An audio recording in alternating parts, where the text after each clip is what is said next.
Maranatha, my PBC family and friends. Pastor Brian here with another quick bite, living the word. Today our words going to come from Proverbs chapter 1, and it's a verse you've probably heard and probably heard other people quote many times throughout your time with the Lord, perhaps.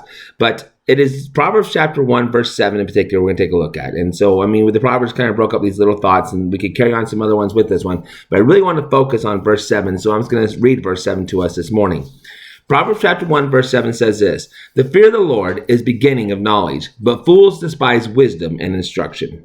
Okay, so here's the deal. We have a real stark contrast here. We have those who would want to have knowledge, right? And where does knowledge come from? Basically, where does the wisdom come from? Where do we get the understanding of what's going on in life and the understanding of the Lord and so on and so forth? Well, it comes in the fear of the Lord. Now, what does that fear of the Lord mean? It means that reverence or respect for. It doesn't necessarily just mean like we're in trembling, scared. But what's interesting about this is if you look at the contrast from this is very important for us because it says to us, but fools despise wisdom and instruction. And what does despise mean?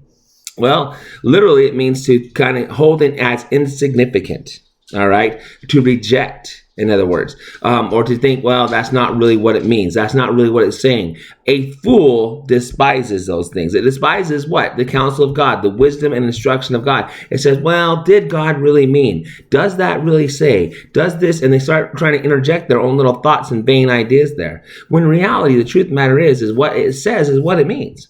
So when it says there that a fool despises those things, see, it doesn't mean the fool doesn't hear them. It just means that when they hear them, they reject them.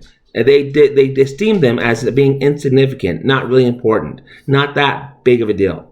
You guys heard me say that many, many times, right? We say it's not a big deal. Well, you know what that really means? It means that if we say that it's not that bad or not that big of a deal, that it is a big deal and that it is that bad. That basically, if it's not that bad, it's not that good, right? And so what I mean by that is this: it's very simple.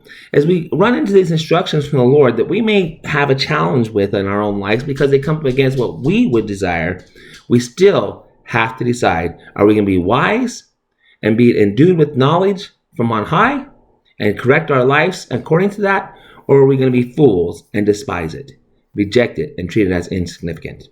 So I hope this encourages you today just to think about those things you come up against. I love you. We love you. God loves you. And God's got this.